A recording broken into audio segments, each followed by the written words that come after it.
You're listening to a Frequency Podcast Network production. Hey, it's Jordan. We are off this week here at In This Economy, but the other show I host and that this team produces, The Big Story, never stops. So while we take a break, we thought that you might enjoy this episode of TBS, which looks at the riskiest part of the Bank of Canada's decision to keep interest rates high. There are thousands, if not more, Canadians right now staring down the barrel of a rent increase or a mortgage renegotiation, wondering if they'll be able to keep their place. Here's how everything in this economy is tied together. This Big Story episode originally aired January 25th. Enjoy! There's a simple explanation that you'll get every time you ask why interest rates are so high right now. It's this. The bank, meaning Bank of Canada, needs to get inflation under control. And sure, that makes sense, especially a while ago when inflation was truly exploding. But in recent months, inflation has cooled, and an interesting catch-22 has appeared. One that could spell a lot of trouble for a lot of average Canadians. You see, one of the things now comprising a large part of the inflation regular Canadians are dealing with is housing. Housing inflation shows up in rising rents and rising mortgage payments. Do you know what those are driven by?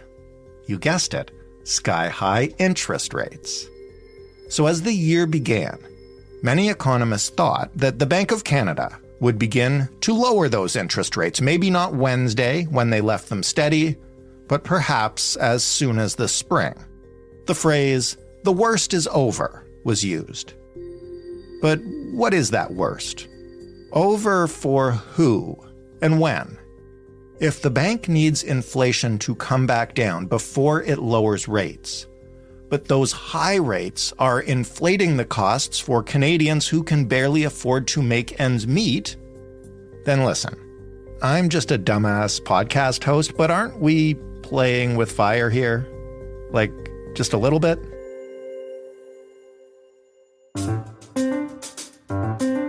I'm Jordan Heath Rawlings. This is The Big Story. David McDonald is a senior economist with the Canadian Centre for Policy Alternatives. Hey, David. Thanks so much for having me today. Why don't you start with the basics? On Wednesday, the Bank of Canada made its newest decision. What is it? What are the ramifications? There was no change. And so in that regard, there isn't much that's different. There's no change because much of the environment has remained relatively similar to where it stood in December and October, the last two decisions of the Bank of Canada. So they have stuck at their overnight rate of 5%. What that means for mortgage holders is that sets the baseline rate for variable rate mortgages. Fixed rate mortgages are similar, but slightly different. It's based on Bank of Canada bond rate. But in any event, the situation is unchanged. Right. So over the last couple months, we have seen inflation just above 3%. The last month's worth of data, it was a little bit higher. There was a tempest in a teapot over that increase, but that's very much within what the bank was already predicting from its October projections. The bank itself, it looks at the headline rate, obviously, but it prefers to focus on some core measures that it has devised. What are those? Yeah, so they have three measures. They are called the CPI Common, the CPI Median, and the CPI Trim. And they are ways of attempting to get at core inflation and excluding some of the volatility that you would see. The Bank of Canada produces also a core inflation index.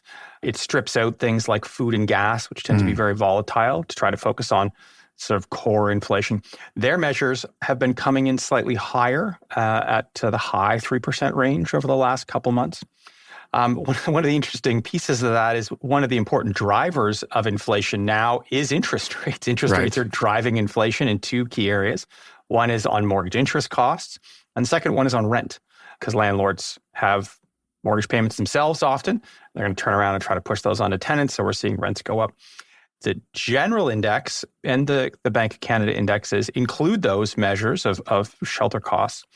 But the Bank of Canada measures do not include things like gas prices, for instance, or home heating oil, because they consider those more volatile. And those are actually some of the parts of the inflation index that have been going down over the last couple of months and pulling the index down. But the bank doesn't look at them. And so you don't see those show up on the bank side, but you do see them show up on the general side.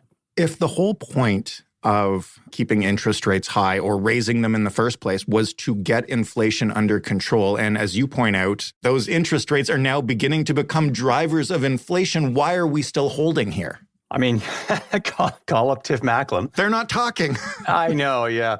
I mean, it's interesting. The bank, in its update today, produced a super interesting analysis that says how much of this 3%-ish inflation that we're seeing now is due exclusively to shelter costs, which is to say higher mortgage costs and higher rent, and how much is due to everything else in the index, gas, food, all that stuff.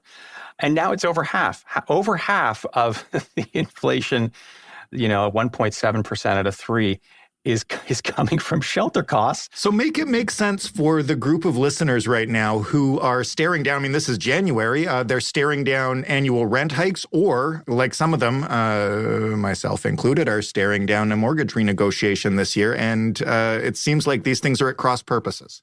The bank is surprised. Not that they should. I mean, this is sort of obvious to regular consumers, but you read the write-up and they say, there has been a surprising increase in mortgage interest costs in this rate hiking cycle. There's a big paragraph on it.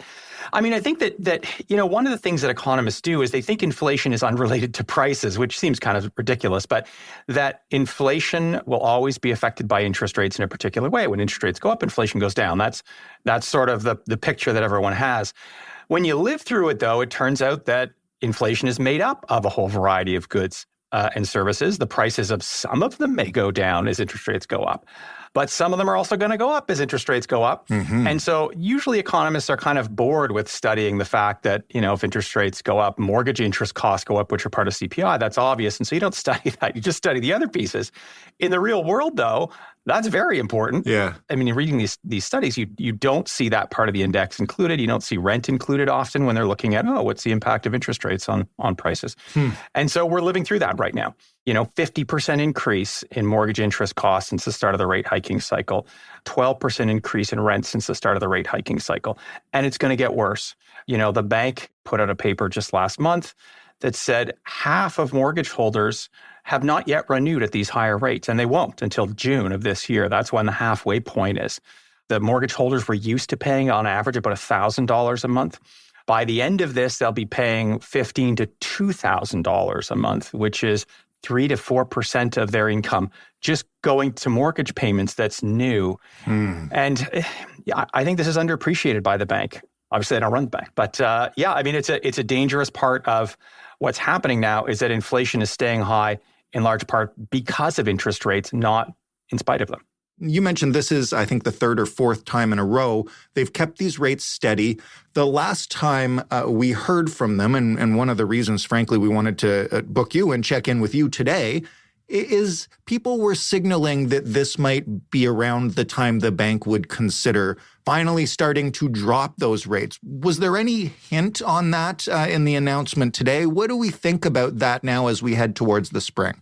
Well, certainly reading the press releases, both of the December decision and the decision today, seems to suggest that the bank is pretty comfortable with where the economy is in terms of, there were some hints in some of the write-ups that now there is excess supply in the economy. In the December write-up and the press release, they said that there doesn't seem to be excess demand anymore, which seems to suggest they're in a position where they think that inflation, or at least the economic drivers of inflation, are under control, quote unquote. That being said, I mean the main CPI headline number is above 3%. They expect it to continue to remain above 3%. Mm-hmm. And so 2024 is pretty clearly going to be the year of cuts. The question is, when do they start and how quickly do they proceed? It doesn't seem like there's a real rush to do it quickly. I mean, the one thing that the bank continues to see is that people are getting raises, in real terms, so that the hourly increase in wages is above the rate of inflation. That's been the case for all of 2023 except January.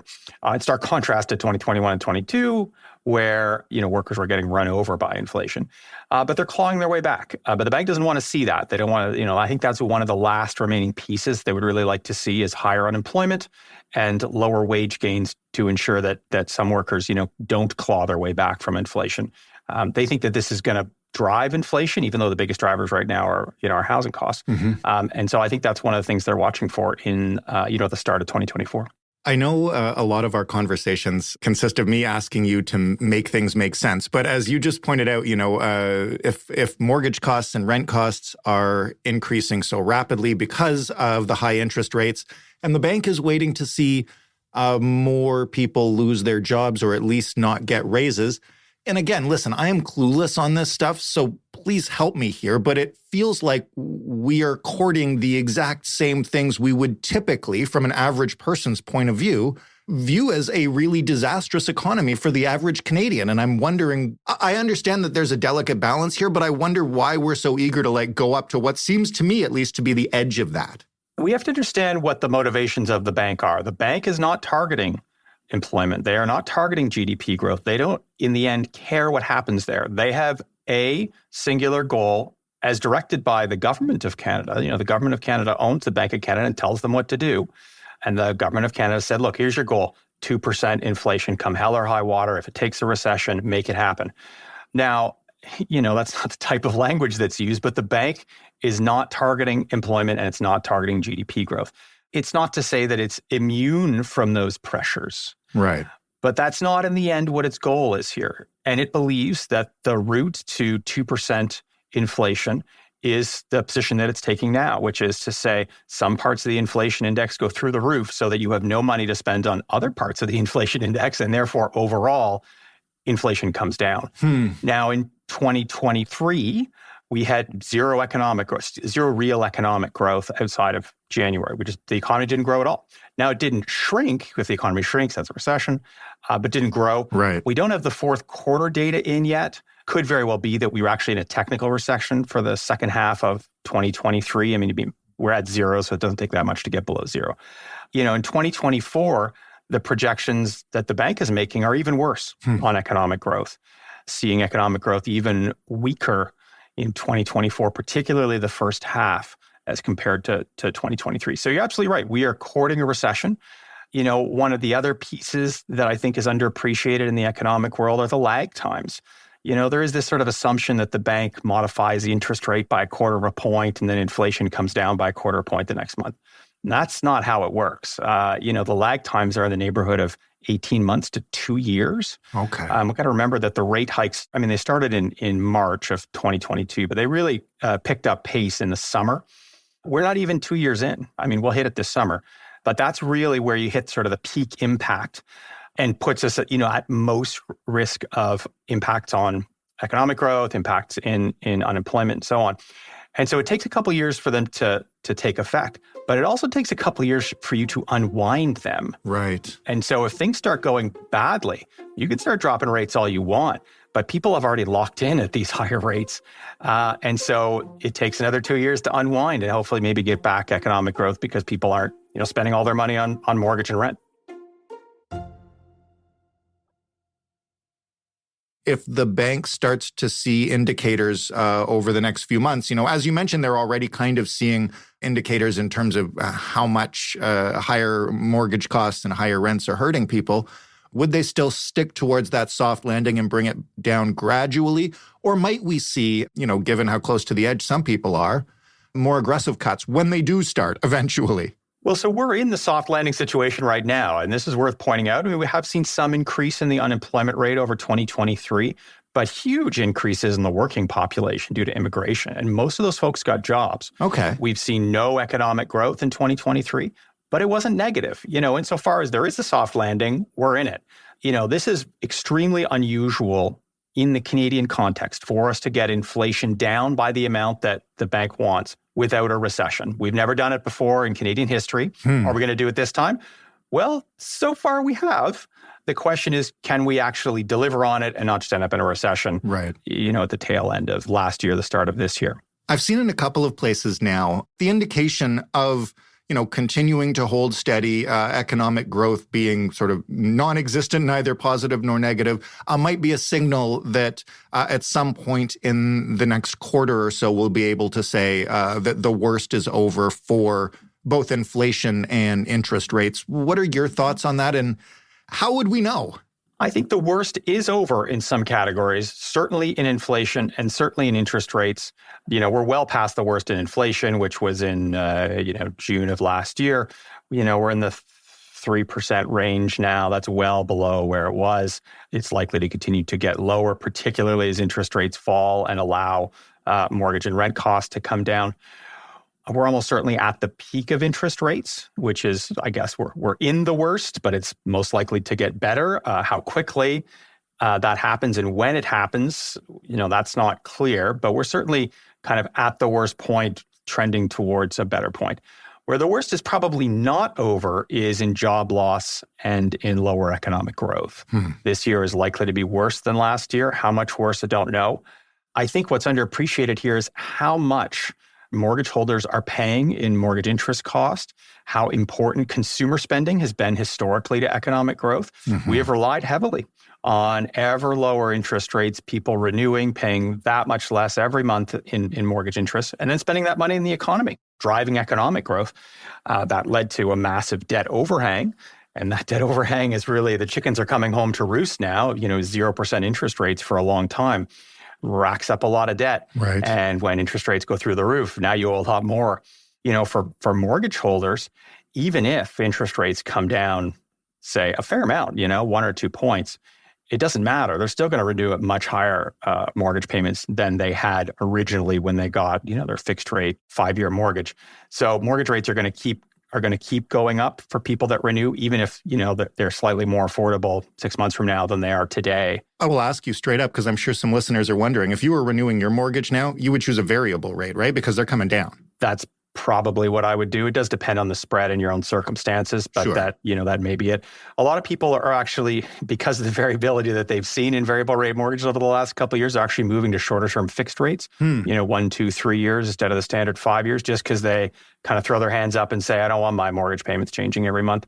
And certainly for folks with fixed payments on mortgages, they're going to be in a pretty dire situation, big increases because they're paying their mortgage payments, but the principal goes up every month. It doesn't go down. I mean, this is the trouble with variable but fixed rate mortgages. Last question. When we talk about the worst is over, we mean it in the sense of the general economy and the Bank of Canada's approach to it.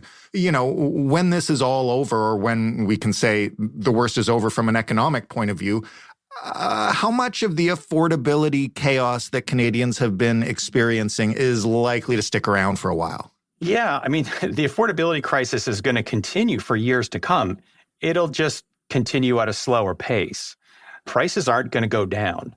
There are some categories where prices are volatile. Gas prices are an example of that. Right. Food prices sometimes come down. But when you see big declines in the general inflation rate, it's because very bad things are happening. You don't really want to see a decline in prices because that only really happens in terrible crises.